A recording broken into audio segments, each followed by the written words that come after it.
I've spent 100 days in Palworld, and I've come to realize that there were a bunch of things that I wish I knew at the beginning of my journey.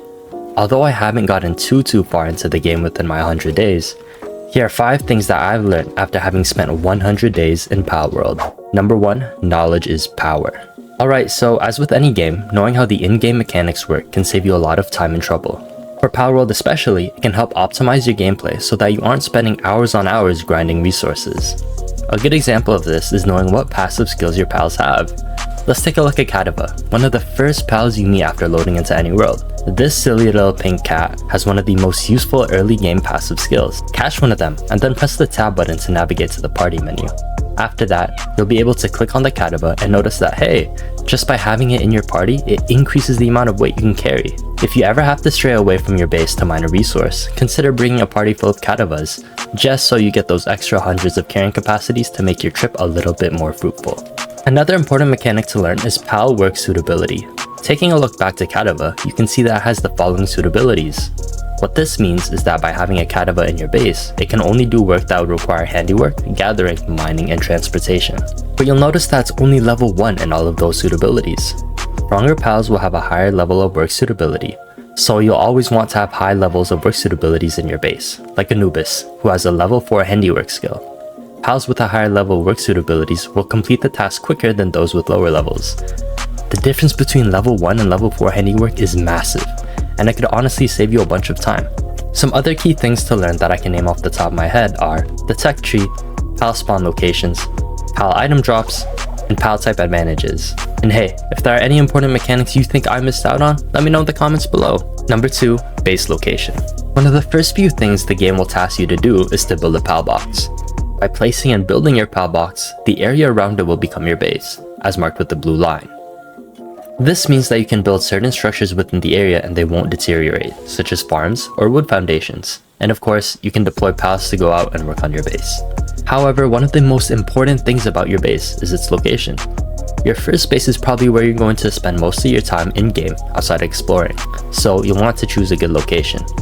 Some key factors to take in when deciding where to place your base could be the resources around it, like how close by you are to ores and wood. You might want to consider the terrain you're on. Is it completely flat? If not, you might have some issues with placing structures, as a large amount of them need to be placed on an even surface. Here are a few locations that I would say are pretty decent to start your base at. At the beginning of the game, there's this little flat land at the Plateau of Beginnings. Here you have access to a lot of the early game resources and pals you would need to get started. Here you can find pals leveled 1 to 3 as well as stone, wood, and palladium fragments. Next up, we have this plot of land nearby the fort ruins. This is a better early to mid game base as you have access to pals level 2 to 11 with an abundance of ores and wood. It's a great place to have a bunch of miners to obtain ore. Lastly, I recommend building a base at this location in Mount Obsidian. It's one of the better late game base locations that you need stronger gear for, as you'll take damage due to the heat. Here, you can find pals level 25 to 36 and an amazing amount of sulfur, which is one of the most premium resources in the game.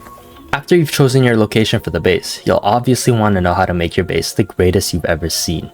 This leads into my next tip. Number 3, base optimization. Optimizing your base can help take you from a noob into a pro.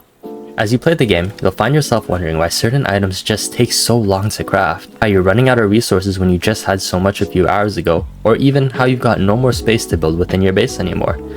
When it comes to crafting, you suck at it. Unless you put some points into crafting, I wouldn't recommend putting any skill points into it anyways, since it's a waste of points and you're better off using them on other traits such as stamina or carrying capacity. Regardless, it's better to use pals with high handiwork or high medicine production skills to take care of crafting so you can run off and do whatever you please. As for resources, once you've unlocked the ore mines and lumber farm, you can assign pals to work on them, producing you valuable resources.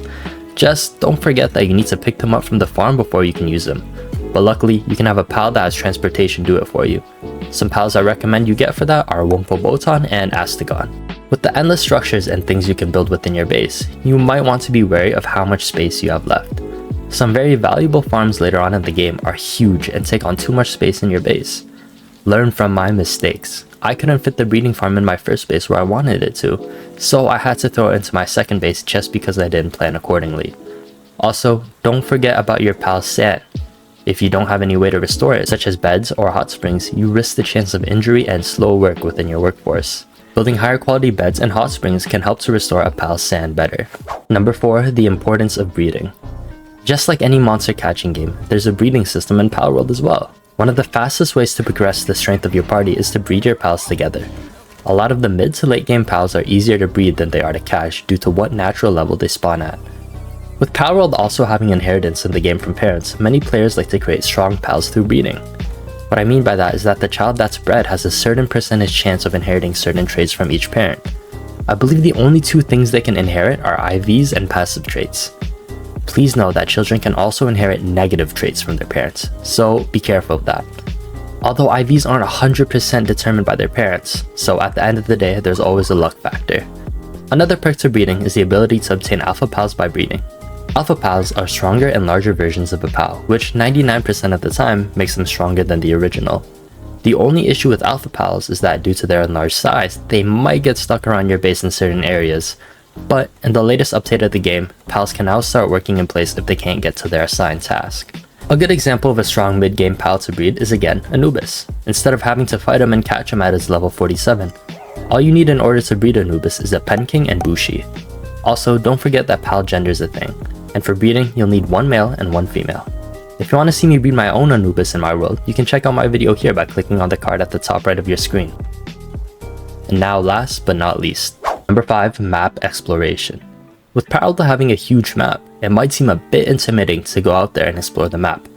Unfortunately, if you want to get stronger and progress, exploring the map is vital. The further you stray from spawn, the stronger the pals become, so make sure you're well equipped for any fight that might come your way, as there are some pals that might aggro onto you despite you not hitting them. As for transportation, there's always the fast travel anchors which you can find all over the map. It allows you to teleport from one anchor to another. They're scattered all throughout the map, so don't worry because you're never too far away from one. On the other hand, you can use pals to get across terrain. From flying to ground to water, there are a multitude of pals that can help you zoom across the map faster than walking. Some pals I would recommend for that are Phalaris for flight, Eikthyr for land roaming, and Azurobe for water exploration. Alright, so that sums it up for my 5 tips. There are a bunch of other videos out there on Palworld tips, so make sure to check those out as well. I hope you learned something new or feel better prepared for your journey in Palworld. If you liked this video, please consider subscribing to my channel. If anything, by interacting with this video, it would tell the YouTube algorithm to promote it. Alright, thanks so much for watching guys. Bye bye.